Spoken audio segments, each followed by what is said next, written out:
ஜீ Tamil news நேயர்களுக்கு வணக்கம். இப்போது நம்ம வந்து ஐபிஎல் பார்த்தீங்கன்னா ஒரு ப்ரீ கிளைமேக்ஸ்க்கே வந்துருச்சுன்னு சொல்லலாம். கிட்டத்தட்ட ஒவ்வொரு டீம்ஸும் வந்து 10 மேட்ச்க்கு மேலே விளையாடிட்டாங்க. பார்த்தீங்கன்னா இப்போ அடுத்து நம்ம எந்த மேட்ச் பற்றி இன்றைக்கி பேச போகிறோம் அப்படின்னா சென்னை வர்சஸ் கொல்கத்தா ஈடன் கார்டன்ஸில் நடக்க போகுது. அந்த மேட்ச் பற்றி தான் பேச போகிறோம். நமக்கு சார் லக்ஷ்மி நாராயண் சார் வந்திருக்காங்க.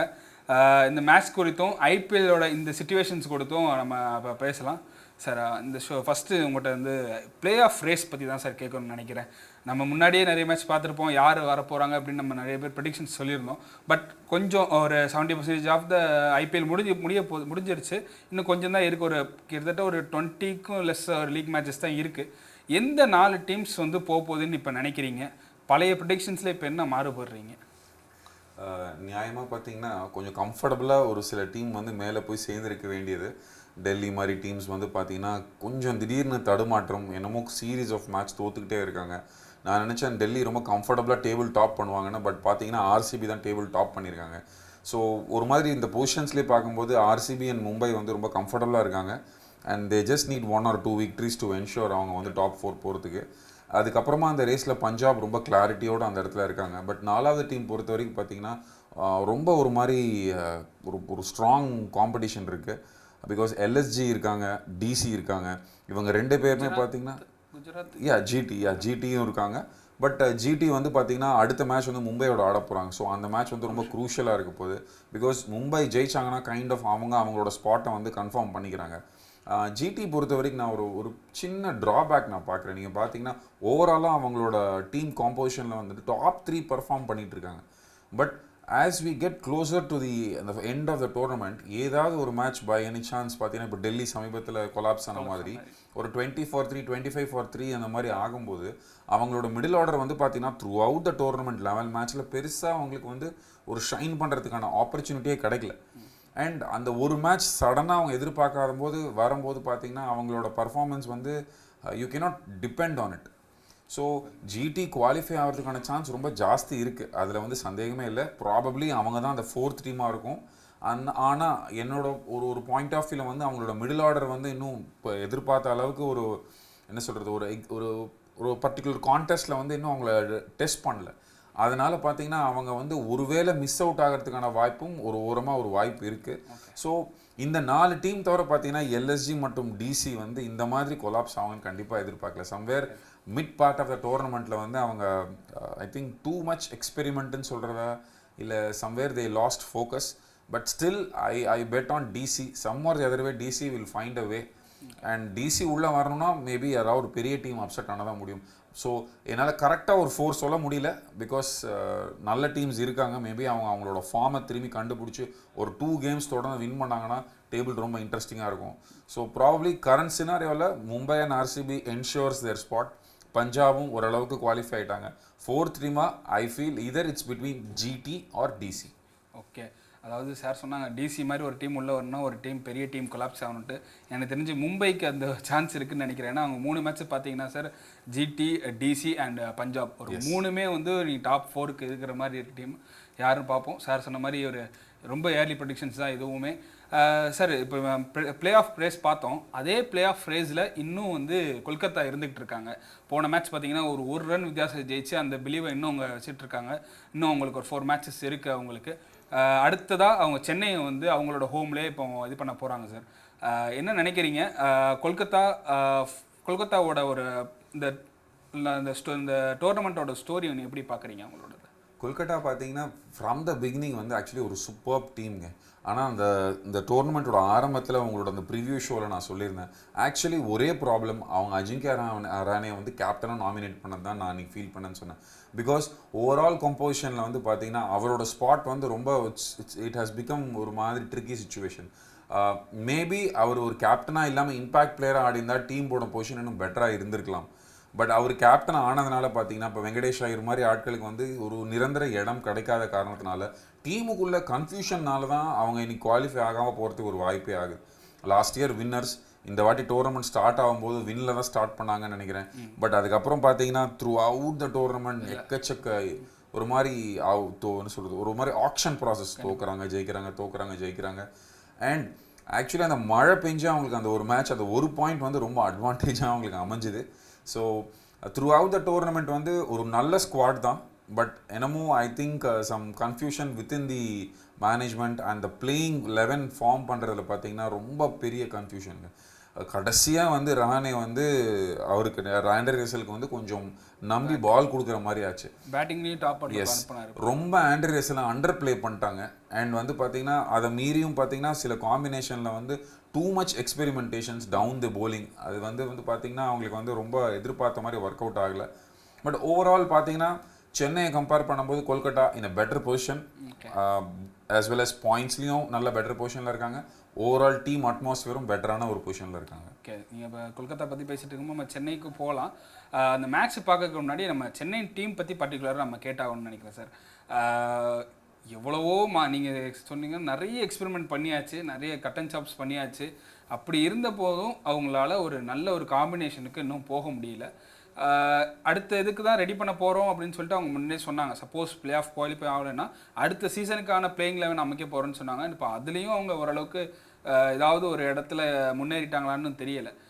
நீங்கள் என்ன எதிர்பார்க்குறீங்க? சிஎஸ்கே வந்து ஒரு டோட்டல் ரிவாம்ப் வந்து அவங்க கோச்சிங் ஸ்டாஃப்லேருந்தே நடக்கணும்னு எதிர்பார்க்குறீங்களா, இல்லை அது உங்களோட பார்வை என்னவா இருக்குது சிஎஸ்கேவோட? கண்டிப்பாக இந்த கம்ப்ளீட் ரீவாம்ப் தேவைப்படுதுங்க. எனக்கு தெரிஞ்சு பிளேயர் ஷஃபிளில் நீங்கள் வந்து பார்த்தீங்கன்னா ஹார்ட்லி ஒரு 6 to 8 பிளேயரை வந்து இவங்க ரிலீஸ் பண்ணி வேறு செட் ஆஃப் 8 பிளேயர்ஸை எடுக்க பார்ப்பாங்க. அண்ட் என்ன தான் நீங்கள் வந்து பார்த்தீங்கன்னா ஒரு பஞ்சில் ஒரு வேகத்தில் நிறைய பேர் ரிலீஸ் பண்ணிட்டீங்கன்னா மார்க்கெட்டில் திரும்பி இதே மாதிரி ஒரு செட் ஆஃப் பிளேயர்ஸ் கிடைக்கிறது ரொம்ப கஷ்டம். முக்கியமாக சிஎஸ்கே அவங்களோட கோர் குரூப்பை ஃபார்ம் பண்ண வேண்டிய ஒரு கட்டாயத்தில் இருக்காங்க.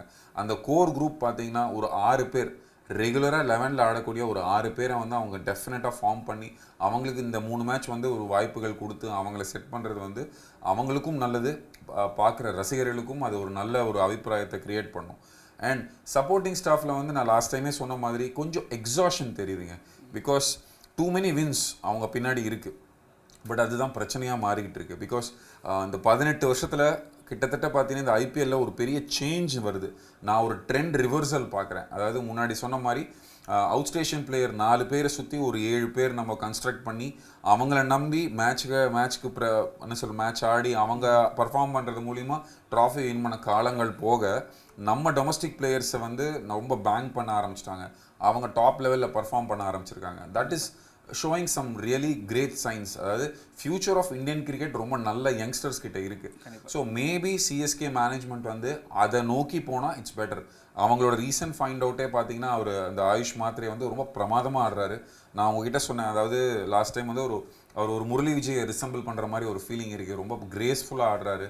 அண்ட் ஈவன் ஷேக் ரஷீத் வந்து பெருசாக ரன் வரல, but definitely it will take some time. நமக்கு வந்து பார்த்தீங்கன்னா கெய்க்வாடே வந்தபோது பார்த்தீங்கன்னா உடனே ரன் அடிக்கல, ஒரு 1 சீசனுக்கு அப்புறம் தான் ரன் அடிக்க ஆரம்பிச்சார். அந்த மாதிரி ஈவன் ஷேக் ரஷீத் கிட்ட அப்ரோச் நல்லா இருக்குது. பட் 20 வயசுங்க, கண்டிப்பாக அந்த நர்வஸ்னஸ் இருக்கும். அந்த டாப் லெவலில் குவாலிட்டி பவுலர்ஸ் ஆடும்போது கொஞ்சம் ஷேக்கி ஸ்டார்ட்ஸ் இருக்கும். பட் ஓவர் த பீரியட் அவரும் அதை புரிஞ்சு அதை பர்ஃபார்ம் பண்ண ஆரம்பிச்சிருவாரு நான் ஃபீல் பண்ணுறேன். ஸோ யங்ஸ்டர்ஸை வந்து பேங்க் பண்ண வேண்டிய ஒரு கட்டாயம் ஏற்பட்டிருக்கு. அண்ட் இது வந்து பார்த்தீங்கன்னா பேட்டிங்கில் நம்ம பண்ண ஆரம்பிச்சிட்டோம். ஈவன் போலிங்லேயும் கொஞ்சம் யங்ஸ்டர்ஸை உள்ளே வந்து ரொட்டேஷனாக யூஸ் பண்ணாங்கன்னா it will be really good for their future. Okay, நீங்கள் ஃப்ளெமிங் என்ன நினைக்கிறீங்க? ஃப்ளெமிங் இன்னும் அவரோட இதை தொடரணும்னு நினைக்கிறீங்களா சைக்கிளில்? எனக்கு தெரிஞ்சு ப்ராபப்ளி அவரோட ரிட்டையர்மெண்ட் டைம் வந்துருச்சுங்க. அதாவது அவர் திரும்பி கண்டினியூ பண்ணணுன்னாலும் மேபி SA T20க்கு வச்சுக்கலாம், ஒரு யூஎஸில் வச்சுக்கலாம். பட் இங்கே இந்த இடத்துல பார்த்தீங்கன்னா பெரிய ஒரு சேஞ்ச் தேவைப்படுது. நீங்கள் வந்து ஒரு மாதிரி ஒரு ஃப்ளாஷ்பேக் மாதிரி இந்த கடந்த 18 வருஷத்தோட ஒரு ஜேர்னியை நீங்கள் பார்க்கும்போது பார்த்தீங்கன்னா அவர் ரொம்ப ஸ்டேபிள், ரொம்ப காம் பர்சன். அதாவது தோனி வந்து எந்தெந்த இடங்களில் மிஸ் ஆகிறாரோ அந்த இடத்துல கான்ட்ரிபியூட் பண்ண நாட்கள் உண்டு. அண்ட் வந்து பார்த்தீங்கன்னா பிளேயர் ஆக்ஷன் எல்லாமே வந்து ரொம்ப எமோஷன்ஸ் காமிக்காமல் ரொம்ப சென்சிபிளாக எடுப்பாங்க. பட் என்னமோ இந்த ஒரு 18 மந்த்ஸாக அவரோட பார்ட்டிசிபேஷன் வந்து ரொம்ப பிலோ பாரில் போயிட்ட மாதிரி தான் நான் பார்க்குறேன். பிகாஸ் அவர் வந்து சில பிளேயர்ஸை வந்து எடுக்கிற விதம் வந்து ஐ டோன்ட் நோ, ஒரு மாதிரி லைக் ஒரு எக்ஸாஷன் தாங்க. Because they started to believe too much on some variables. அதாவது ஒரு ஆவரேஜ் பிளேயரை ரொம்ப ஜாஸ்தி நம்ப ஆரம்பிச்சிட்டாங்களோ அப்படின்னு சில ஒரு இடங்களில் வந்து தோணுது. ஸோ டெஃபினெட்லி ஃப்ளெமிங்க்கு ஒரு ரெஸ்ட் வேணுங்க. It's time for Fleming to change. Maybe even in the mid part of the tournament, guest மாதிரி he can come and do. ஒரு லாங் ரன் 18 இயர்ஸாக he has been with the CSK's family and என்றைக்குமே அவர் வந்து one of the best coaches of CSKல இருப்பார். But currently வந்து trend change ஆகிறதுனால we need a new face. ரொம்ப ப்ரெஷர் வந்து பார்த்தீங்கன்னா தோனி மேலேயோ இல்லை மற்றவங்க மேலேயோ வர்றத போக புதுசாக வர்றவங்க வந்து ஒரு சாம் நியூ எனர்ஜி எடுத்துகிட்டு வருவாங்க. மேபி நம்மளோட செட்டப் மாறினா திங்ஸ் வில் கெட் பெட்டர். அது நியூ ஃபேஸ் யாராக இருக்குன்னு நினைக்கிறீங்க நீங்கள் உங்களை பொறுத்தவரை? நான் லாஸ்ட் டைமே சொன்னேன், எனக்கு வந்து ரொம்ப ஹேடன் மேலே ஒரு பெரிய ரெஸ்பெக்ட் இருக்குது. சென்னைக்கு ரொம்ப ஒரு விசுவாசமான ஆள். அண்ட் நம்ம தமிழ்நாடு ப்ரீமியர் லீக்லாமே வந்து டேலண்ட்டை ப்ரமோட் பண்ணி ஒவ்வொரு பிளேயர்ஸ்கிட்டையும் நல்லா பேசியிருக்காரு. ஸோ ஹேடனோட ஒரு பெஸ்ட் ரீப்ளேஸ்மெண்ட் எனக்கு தெரியல. பட் ப்ராபபிள் கேண்டிடேட்ஸ் நிறைய பேர் இருக்காங்க. ஃபார்மர் சிஎஸ்கே பிளேயர்ஸ்லேயே பார்த்தீங்கன்னா ஈவன் சுரேஷ் ரெய்னா ரெடியாக இருக்காரு. மேபி அவரோட அந்த லிஜெண்ட்ஸ் லீக் கமிட்மெண்ட்ஸ் எல்லாம் வந்து அவர் தள்ளி வச்சுட்டு சிஎஸ்கே பொறுப்பில் மேபி பேட்டிங் கன்சல்டண்ட்டாக வந்தால் கூட it will be very useful. அதை தவிரமே பார்த்தீங்கன்னா ஷேன் வாட்சன் ரெடியாக இருக்காரு. பிகாஸ் ரிட்டையர்மெண்ட் கொடுத்து ஒரு 4-5 இயர்ஸ் ஆயிடுச்சு. இப்போ வந்து ஒரு ரைட் மைண்ட் செட்டில் இருக்காரு. ஸோ ஈவன் ஷேன் வாட்சன் கூட வரதுக்கு வாய்ப்பு இருக்குது. இதை எல்லாமே மீறி அவுட் சைட் த பாக்ஸ்லேருந்து திரும்பி யாராவது ஒரு லெஜெண்டரி கிரிக்கெட்டரை உள்ளே எடுத்துகிட்டு வரதுக்கும் வாய்ப்பு இருக்குது. ஸோ ஐ திங்க் ஆப்ஷன்ஸ் பார்த்தீங்கன்னா ரொம்ப ஜாஸ்தி இருக்குது. பட் மை பர்சனல் சாய்ஸ் வந்து ஹேடன் வந்து ஒரு ரைட் கேண்டிடேட். பிகாஸ் இந்த டீமுக்கு ப்ராபப்ளி தோனியோட கடைசி காலங்கள் போகிறதுனால ஒரு நியூ யங்ஸ்டருக்கு மேபி கெய்க்வாட் திரும்பி கேப்டன்ஷிப் எடுக்கும்போது பார்த்தீங்கன்னா ஹேடன் மாதிரி ஒரு ஃபிகர் மலை மாதிரி அவர் இருந்தார்னா டெஃபினெட்லி அது ஒரு பேக் போனாக இருக்கும். பிகாஸ் ஸ்ட்ராட்டஜியே மாறிடுங்க. ஒரு நியூ கோச் வரும்போது பார்த்தீங்கன்னா ஒரு ஆஸ்திரேலியன் மென்டாலிட்டியில் அவர் வரும்போது things will become more aggressive. அது வந்து நமக்கு பார்க்குறவங்களுக்கும் ஓகே இது ஒரு புதுமையான ஒரு அப்ரோச் அப்படின்னு அந்த ஒரு நம்பிக்கையை கொடுக்கும். கண்டிப்பாக. அதாவது நம்ம பார்த்துருக்கோம் நிறைய டீம்ஸ் வந்து எப்படி ஒரு இது இப்போ பஞ்சாபே நம்ம உதாரணமாக எடுத்துக்கலாம். பாண்டிங் வந்ததுக்கப்புறம் எப்படி அவங்களோட சேஞ்ச் இருந்திருக்கு. ஒரு 10 வருஷத்துக்கு அப்புறம் பிளே ஆஃப் போகக்கூடிய வாய்ப்புகள் இருக்குது. சொல்லிட்டு இருந்த மாதிரியே அங்கே ஒரு கேப்டன்சி சேஞ்ச் நடந்த மாதிரியே இப்போ சிஎஸ்கேக்கு ஒரு கேப்டன்சி சேஞ்ச் எதிர்பார்க்கலாமா? அதாவது என்ன சொல்கிறேன்னா மறுபடியும் ருத்ராஜே வந்து சப்போஸ் அடுத்த வருஷம் வருவாரா, இல்லை தோனி தான் தொடருவாரா, இல்லை தோனி தொடரணுமா, இல்லை தோனியோட காலகட்டங்கள் முடிஞ்சு போச்சு அவர் மறுபடியும் ஒரு மென்டாராக ஒரு அணிக்கு தொடரலாமா? என்ன ஒரு அவங்க எடுக்கிற சிச்சுவேஷன்ஸ் வேறு. பட் நீங்கள் என்ன நினைக்கிறீங்க? நீங்கள் அதை பற்றி நிறைய பேர் நிறைய மீடியா நிறைய எக்ஸ்பர்ட்ஸ் தோனியை ரொம்ப டார்கெட் பண்ணிட்டாங்க. டாக் ஆஃப் த டவுனே தோனி ரிட்டையர்மெண்ட் தான். பட் தோனி ரிட்டையர்மெண்ட்டை மீறி ஒரு விஷயத்தை பார்க்கணுன்னா கண்டிப்பாக ருத்துராஜ் கெய்க்வாட் வந்து திரும்பி வந்து கேப்டன்சி கண்டிப்பாக எடுப்பார். மேனேஜ்மெண்ட் அதில் ரொம்ப ஸ்ட்ராங்காக இருக்காங்க. எனக்கும் சோர்சஸ் மூலிமா கேள்விப்படும் போது ருத்துராஜும் வந்து ரொம்ப டிட்டர்மைண்டாக இருக்கார். We need to come back அப்படின்ற ஒரு வார்த்தை அவங்க மேனேஜ்மெண்ட் அது காசி சார்கிட்டையோ இல்லை மற்றவங்ககிட்டயோ அவர் சொல்லியிருக்காரு. ஸோ கண்டிப்பாக வந்து அவர் வந்து ரீட்டைன் ஆக போகிறாரு. திரும்பி வந்து கேப்டன்ஷிப் பண்ண போகிறாங்க.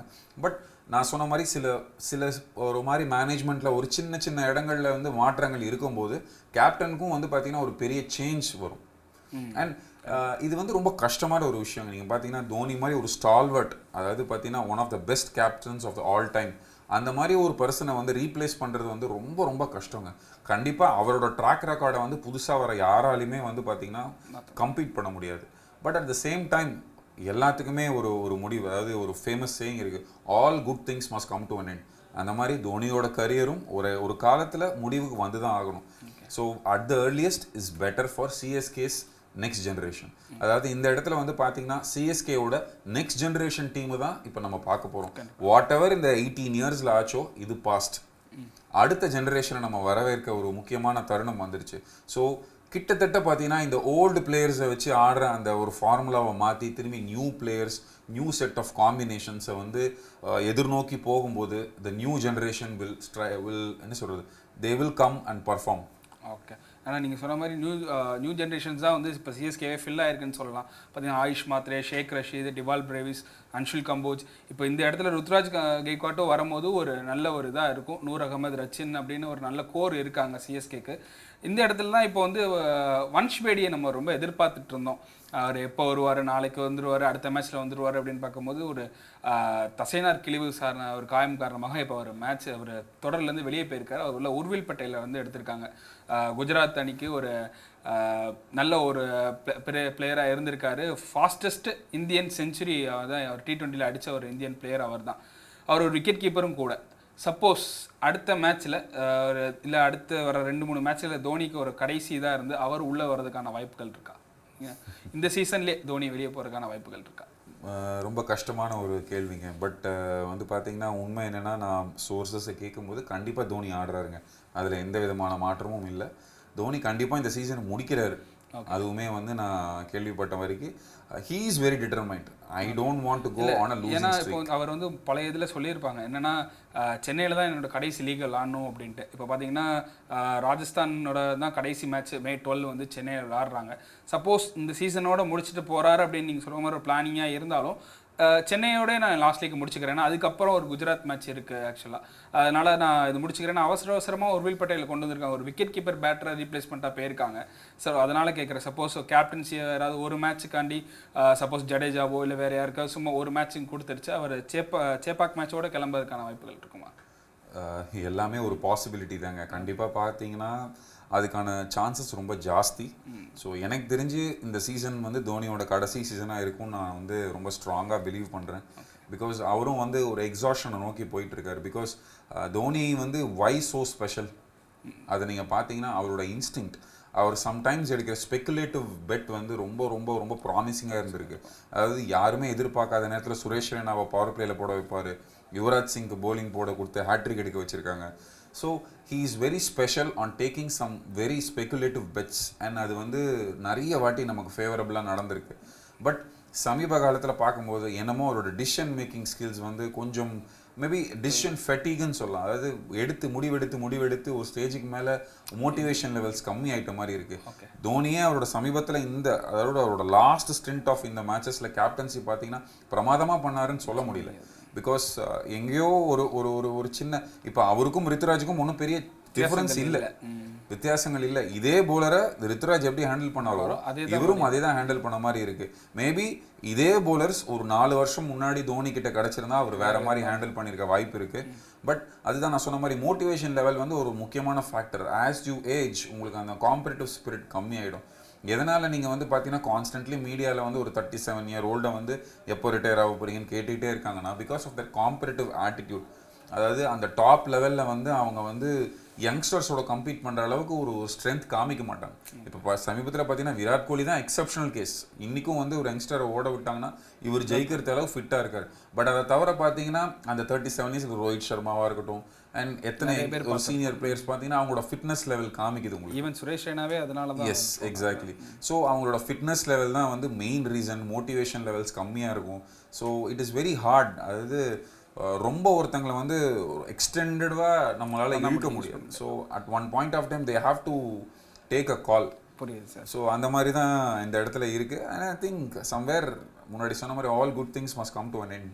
ஓகே, அதனால் சப்போஸ் தோனி இந்த சீசனோட இந்த சேப்பாக்கோட முடிச்சுட்டு போகிறதுக்கான வாய்ப்புகள் இருக்குது அப்படின்னு பேசுகிறோம். இந்த எப்படி கடைசி 3 மேட்ச் அப்படி இருந்தாலும் வந்து ஏற்கனவே தோத்துட்டோம், ஏற்கனவே வந்து நம்ம 2 மேட்ச்சும் ஜெயிச்சிருக்கோம் அப்படிங்கிற ஒரு கான்ஃபிடென்ட் இல்லாமல் லாஸ்ட் 3 மேட்சை அடித்து டேபிளை இன்னும் கொஞ்சம் புஷ் பண்ணலாம் அவங்களோட. ஏன்னா சென்னை வந்து இது வேறு லாஸ்ட் இடத்துல ஃபினிஷ் பண்ணதே இல்லை அப்படிங்கிறது இருக்குது. இந்த சீசனில் நிறைய சிஎஸ்கேவோட நல்ல ரெக்கார்ட்ஸும் ரொம்ப மோசமான ரெக்கார்ட்ஸ் நிறைய படைச்சிருக்காங்க. இப்போ அட்லீஸ்ட் அதுலேருந்தாவது போகணும் அப்படின்னு சொல்லிட்டு கொஞ்சம் போராடுவாங்க அப்படின்னு தோணுது. இதனால் என்ன சேஞ்சஸ் எதிர்பார்க்குறீங்க? மறுபடியும் கூடாக தான் விளையாட வைப்பாங்களா, இல்லை ராமச்சந்திரா கோஷ் இல்லை உர்வில் பட்டேல் அப்படின்னு கொண்டு வருவாங்களா சிஎஸ்கேவோட பிளேயிங் 11 சேஞ்சஸ் அடுத்த மேட்ச்க்கு? பிளேயிங் 11ல் கண்டிப்பாக மாற்றம் இருக்குன்னு நான் நினைக்கிறேங்க. பிகாஸ் சோர்சஸ் மூலிமா அவங்க வந்து சொல்லும் போது நாகர்கோட்டி இந்த மேட்ச் ஆடுவாருன்னு எதிர்பார்க்குறாங்க. ஸோ ப்ராபப்ளி கலீலுக்கு பதிலாக ஆடுவாரா இல்லை கம்போஜுக்கு பதிலாக ஆடுவாரான்றது எனக்கு தெரியல. பிகாஸ் கலீல் அஹமதும் போன மேட்ச் ஒன்றும் பெருசாக பண்ணல.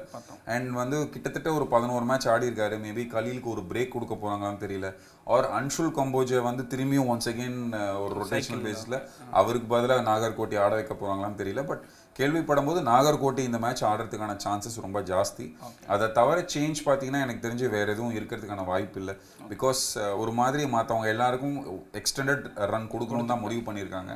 ஸோ தீபக் ஹூடாவோட பொசிஷன் வந்து பார்த்தீங்கன்னா இட்ஸ் கோயிங் டு பி என்ன சொல்கிறது ஒரு ஒரு முக்கியத்துவம் இல்லைன்னு நினைக்கிறேன். தீபக் ஹூடா இல்லைன்னா விஜய்சங்கர் ஆடுவார். ஸோ அந்த இடம் ஒரு பெரிய சேஞ்ச் இருக்காது. அண்ட் நீங்கள் சொன்ன மாதிரி அந்த கோஷ் அந்த மாதிரி அந்த ஃப்ரிஞ்ச் பிளேயர்ஸ்க்கு வாய்ப்புகள் கிடைக்கிறது ரொம்ப கஷ்டங்க. பிகாஸ் அவுட் ஆஃப் 25 பார்த்தீங்கன்னா கிட்டத்தட்ட 19 பேர் ஆடிட்டாங்க. அந்த 5 பேருக்கு வாய்ப்பு கிடைக்கிறது வந்து it's going to be really doubtful. அவங்க உண்மையிலே ஸ்டஃப்பாக இருந்தாங்கன்னா முன்னாடியே ஆடி இருப்பாங்க.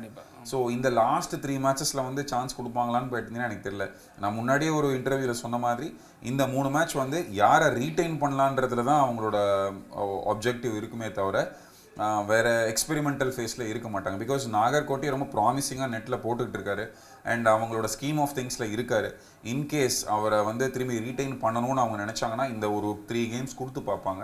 பிகாஸ் அவரும் ஆல்ரெடி ஐபிஎல் ஆடி இருக்காரு. இப்போ மற்றவங்கள மாதிரி பெஞ்சில் இருக்கிற மாதிரி இல்லை. எஸ், ஸோ ஆல்ரெடி ஐபிஎல் ஆடி இருக்காரு. இந்தியா அண்டர் 19 நல்லா பண்ணியிருக்காருன்றதுனால அவருக்கு ஒரு 1 or 2 மேட்சஸ் கொடுப்பாங்கன்னு நான் எதிர்பார்க்குறேன். ஓகே, எப்படி சிஎஸ்கே பார்த்துருக்கும் போது அப்படியே கொல்கத்தாக்கு வரலாம் சார். அவங்க வந்து லாஸ்ட்டு இன்னும் அவங்களுக்கு ஒரு 3 மேட்சஸ் இருக்குது. அவங்க போன மேட்ச் பார்த்தீங்கன்னா கையில் இருந்த மேட்சை ஒரு மிடில் கொடுத்துட்டாங்க. பட் ஏதோ ஒரு லாஸ்ட் எண்டில் கொஞ்சம் புல் பேக் பண்ணி அந்த ஒரு ரன் வித்தியாசத்தில் ஜெயிச்சிட்டாங்க. அது வந்து ஆர்ஆரோட சொதப்பலா இல்லை இவங்களோட சூப்பர் பவுலிங்கா அப்படின்ட்டு கரெக்டாக எங்களுக்கு சொல்ல தெரியல. கொல்கத்தாவோட அன்றைய பிச் எப்படி இருந்துச்சு?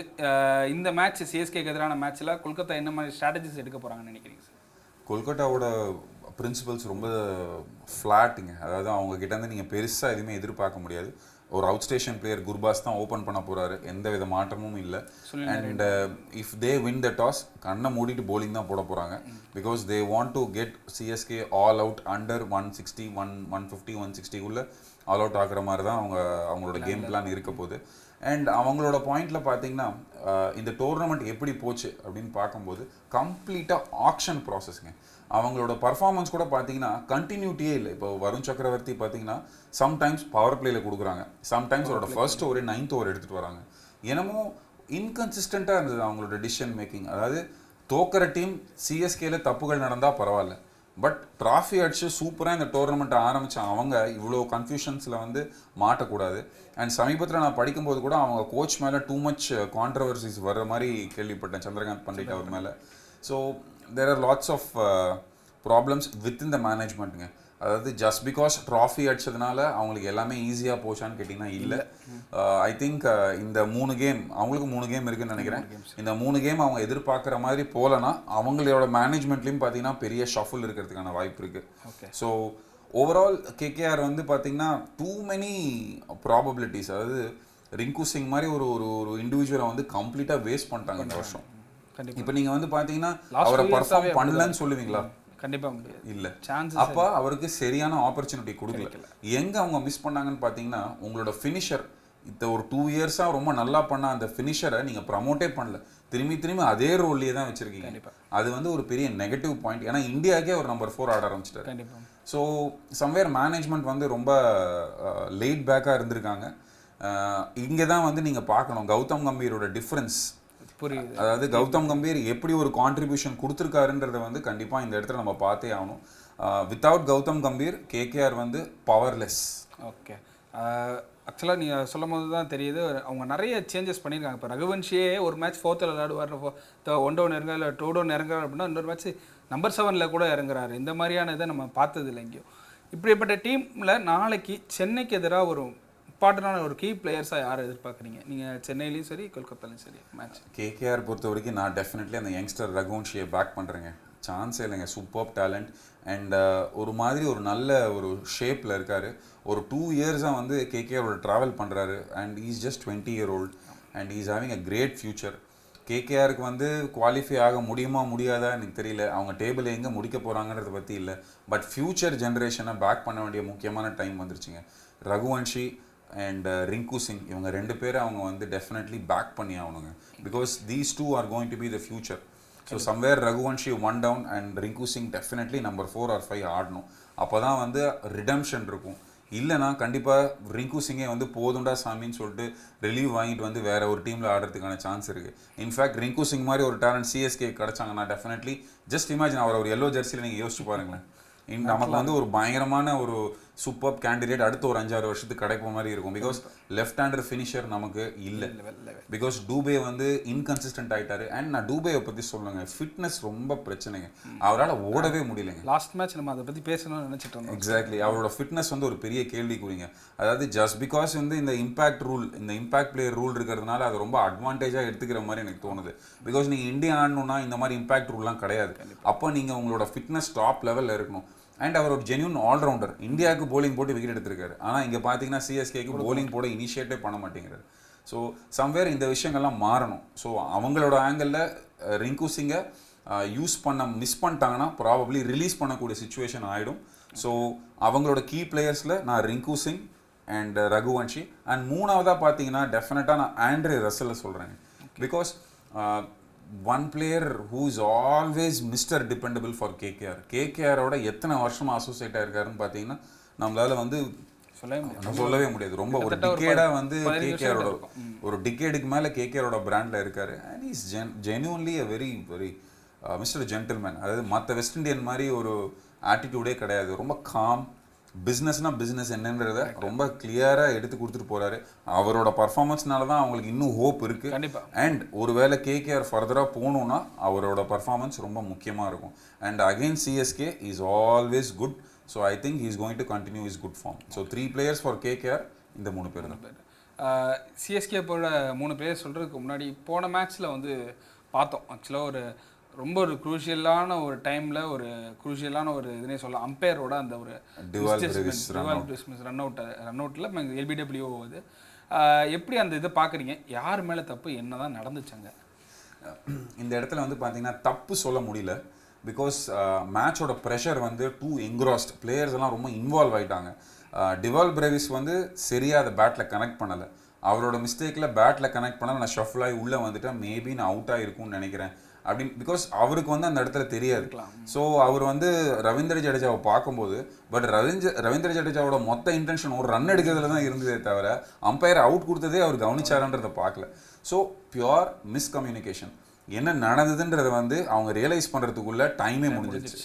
ஸோ அந்த ஈவெண்ட் வந்து பார்த்தீங்கன்னா it did not go in our favour. நான் அதுதான் லாஸ்ட் ப்ரோக்ராமில் சொல்லியிருந்தேன். No magic is happening for CSK. That is a clear sign of down trend.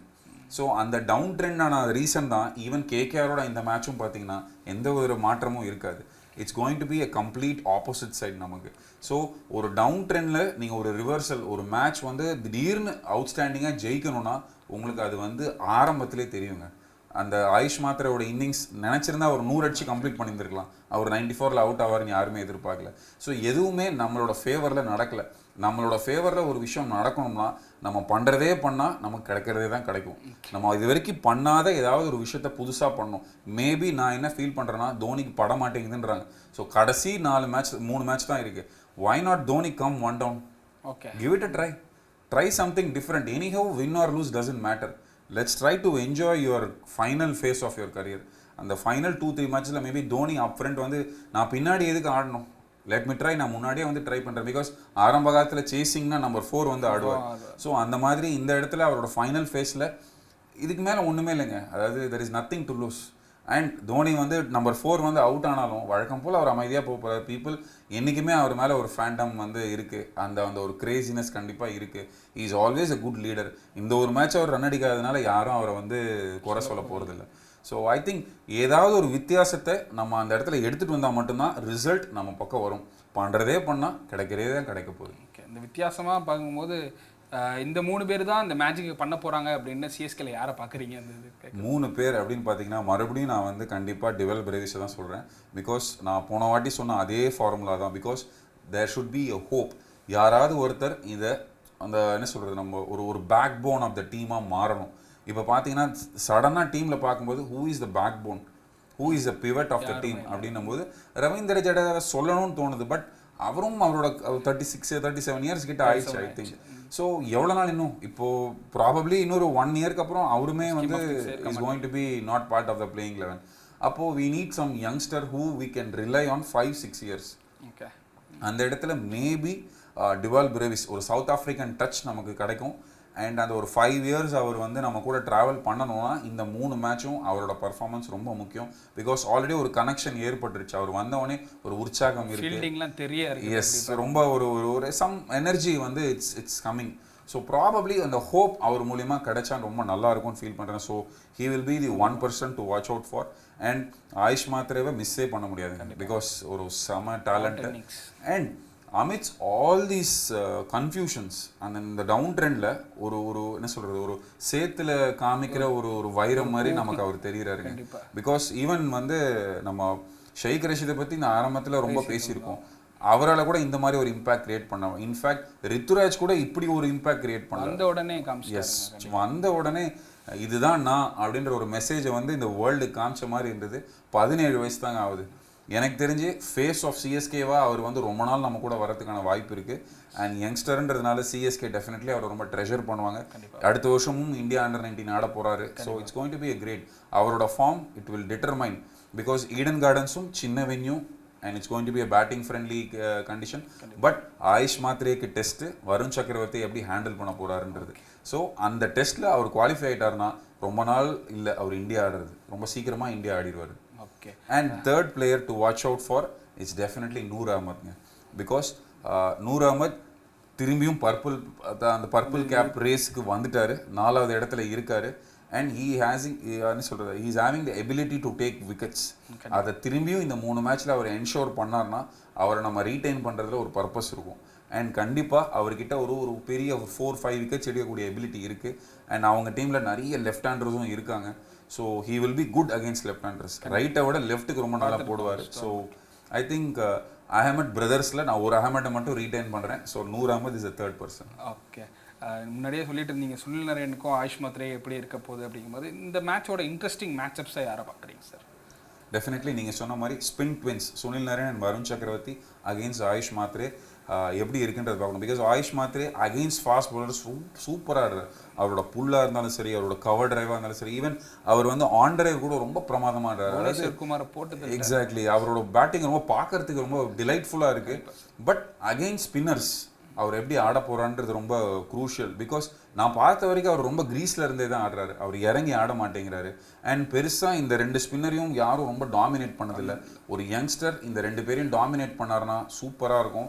And அதை வந்து ரொம்பவே நான் எதிர்பார்க்குறேன். ஸோ இந்த 2 பேரை எப்படி ஆயுஷ் மாத்ரே ஹேண்டில் பண்ணுறாருன்றத I am very eager to watch. Okay. இன்னொரு பேட்டில் பார்த்தீங்கன்னா அப்படியே இந்த சைடில் வந்து பார்த்தீங்கன்னா ரவீந்திர ஜடேஜாவும் நூர் அகமதும் எப்படி ரகுவன்ஷி போட போகிறாங்கன்றத வந்து பார்க்கறது ரொம்ப இன்ட்ரெஸ்டிங்காக இருக்கும். Once again 2 spinners against an youngster, அங்கேயும் அதே தான். ஸோ இந்த 2 மேட்சப்பும் வந்து பார்த்தீங்கன்னா நமக்கு வந்து ஒரு எதிர்காலத்தை நோக்கி எடுத்துகிட்டு போகிற மாதிரி ஒரு ஃபீலிங் கொடுக்குது. அண்ட் அப்பார்ட் ஃப்ரம் தீஸ் 2 எனக்கு வந்து கமலேஷ் நாகர்கோட்டிக்கு ஒரு வாய்ப்பு கொடுத்தாங்கன்னா நான் கண்டிப்பாக வந்து எதிர்பார்க்குறேன். பிகாஸ் கேகேஆருக்கு அகெயின்ஸ்டாக அந்த செட்டப்பில் ரொம்ப நாள் இருந்திருக்காரு.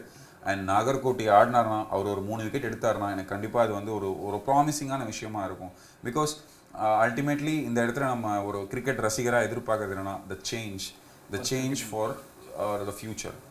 ஸோ அதுக்கு வந்து ஒரு நல்ல ஜஸ்டிஃபிகேஷன் கிடைச்ச மாதிரி இருக்கும். ஓகே. நீங்கள் சொல்லிட்டு இருக்கும்போது எனக்கு ஒரு இன்ட்ரெஸ்டிங் ஒரு இது மேட்சப் கிடைக்குது அப்படின்னா ரசல் வர்சஸ் பதிரானா எனக்கு தோணுது. அது எப்படி இருக்குன்னு நினைக்கிறேன். ரசல் கடந்த மேட்ச் ஒரு நம்பர் 4ல் இறங்கி ஒரு சூப்பரான நாக்கில் ஆடினார். பதிரானா ஒரு பார்த்தீங்கன்னா கொஞ்சம் அப் அண்ட் டவுனாகவே இருக்கிறாரு. இந்த மேட்சப் எப்படி பார்க்குறீங்க?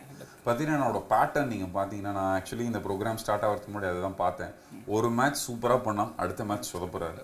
ஸோ தொடர்ந்து ஒரு 7 மேட்ச் பார்த்தீங்கன்னா அவரோட விக்கெட்ஸ் வந்து ஒரு மாதிரி இட்ஸ் ஆசிலேட்டிங். ஸோ அதே பேட்டர்ன் கண்டினியூ ஆக போகுதுன்னா ப்ராப்ளி இந்த சேலஞ்சில் பார்த்தீங்கன்னா maybe Andre Russell will dominate him. And வந்து அவரோட ஆக்ஷன் ரீமாடலிங் பற்றி இப்போ பார்த்தீங்கன்னா எல்லா காமெண்டேட்டர்ஸுமே பேசுகிறாங்க, மேட்ச் லைவ் ரிலேலையுமே போட்டு காமிக்க ஆரம்பிச்சிட்டாங்க. ஸோ ஏதோ ஒரு மாற்றம் நடைபெற்றிருக்கு. அந்த ஒரு மாற்றம் வந்து எவ்ரி டைம் அவருக்கு சக்ஸஸ் கொடுக்குதான்னு கேட்டிங்கன்னா இல்லை. So it's a very tricky situation. அவரோட பழைய ஆக்ஷனுக்கு அவர் போகிறாரா, இல்லை பழைய ஆக்ஷனால இன்ஜுரி வருதுன்னு சொல்லிட்டு ரீமாடல் பண்ணது இதுதான்னா கைண்ட் ஆஃப் இந்த ஆக்ஷன் லெஸ் எஃபெக்டிவ்ங்க. லாஸ்ட் மேட்ச் பார்த்தீங்க, முதல் 3 ஓவர் என்னமோ நல்லா போட்ட மாதிரி இருந்தீங்க. ஆனால் மொத்த ரன்னையும் சேர்த்து கடைசியில் கம்மி பண்ணிட்டாரு. நடுவு 2 ஓவர் கொஞ்சம் இதில் பண்ணாரு. இல்லை பட் கடைசி ஓவர் வந்து பார்த்தீங்கன்னா ரொமாரியோ ஷாப்போட இவ்வளோ ரன் அடிக்க விட்டது வந்து தோத்ததுக்கு அதாங்க மெயின் ரீசன். அந்த 20 ரன் கொடுக்கலன்னா நீங்கள் மேட்ச் அதாவது 20 ரன்ல 10 ரன் கம்மி பண்ணியிருக்க முடியும். அந்த 10 ரன் கம்மி பண்ணி தான் நம்ம ஜெயிச்சிட்டோம். ஸோ சம்வேர் நான் இந்த பதிரானாவை இந்த ஹோல் சீரீஸில் பார்க்கும்போது பார்த்தீங்கன்னா கொஞ்சம் டிசப்பாயின்மெண்ட் தாங்க. பிகாஸ் டெத் bowlingல we are conceding too many runs. இவ்வளோ ரன்ஸ் நம்ம கொடுத்தா எப்படிங்க அடிக்க முடியும்? அதாவது பேட்ஸ்மேனை மட்டுமே குறை சொல்கிறாங்க, யாரும் bowlingல நம்ம பண்ண மிஸ்டேக்ஸை வந்து பாயிண்ட் அவுட்டே பண்ணல.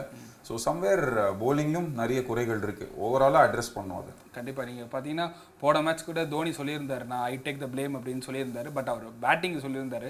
ஆனால் நிறைய பேர் சொன்னாங்க பவுலிங் ரொட்டேஷன்ஸ்லேயுமே தோனி அந்த பிளேமை எடுத்துக்கணும் அப்படின்ட்டு நிறைய பேர் சொல்லிட்டு இருந்தாங்க.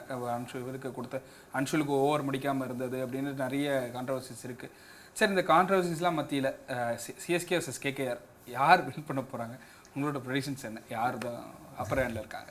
ரொம்ப சிம்பிளான ஒரு இதுதாங்க. Because it is always very ஏன்னா முக்கியமான விஷயம் என்னன்னா சப்போஸ் கேகேஆர் தோத்துட்டாங்கன்னா சிஎஸ்கே கிட்ட KKR also out of the race. So but நானா இந்த இடத்துல சொல்கிறேங்க, ஒரு கிரிக்கெட் பிளேயராக ரொம்ப வருஷமாக வந்து ஐ பீன் பார்ட் ஆஃப் டோர்னமெண்ட்ஸ்ன்றதுனால சொல்கிறேன், it is always very risky to catch the falling knife. CSK is like a falling knife. நீங்கள் ஃபாலிங் நைஃபை பிடிக்க பார்த்தா நமக்கு தான் வந்து ஆபத்து. ஸோ அதனால there is no redemption. If there is no change, no redemption. So CSK அவங்களோட ஒரு ஓவரால் தீமை மாற்றணும், அவங்களோட அப்ரோச்சை மாற்றணும். ஏதாவது ஒரு மாற்றத்தை வந்து அவங்க வந்து விசிபிளி எடுத்துகிட்டு வரலனா எந்த வித ரிசல்ட்டுமே சேஞ்ச் ஆகாது. Probably they will end up at last position. So 75-25. 75-25ன்னு சார் சொல்லியிருக்காங்க. அதாவது என்னன்னா மாற்றம் இல்லைன்னா முன்னேற்றம் இல்லை அப்படின்ட்டு கிட்டத்தட்ட சிஎஸ்கே சொல்லியிருக்காங்க சார். கிட்டத்தட்ட பார்ப்போம், இன்னும் நம்பிக்கையோடு இருப்பாங்க. அதாவது சிஎஸ்கே ரசிகர்களுக்கு தெரியும் தோனி ஒருவேளை இந்த சீசனோட கிளம்புறாரு அப்படின்னா ஒவ்வொரு மேட்சும் உங்களுக்கு ஒரு பொக்கிஷம். தோனி என்ன பண்ணுவார், சிஎஸ்கே என்ன பண்ணும், அட்லீஸ்ட் லாஸ்ட் இடத்துல முடிக்கக்கூடாது அப்படின்னு நிறைய நம்பிக்கையோட நிறைய சிஎஸ்கே ரசிகர்கள் இருப்பாங்க. பார்ப்போம் சிஎஸ்கே என்ன பண்ண போகிறாங்க, அந்த மேஜிக் ஒருவேளை நடக்குமா இல்லை அந்த மாற்றத்தை பண்ணி முன்னேற்றத்தை கொண்டு வருவாங்களா அப்படிங்கிறத பார்ப்போம். நன்றி, வணக்கம்.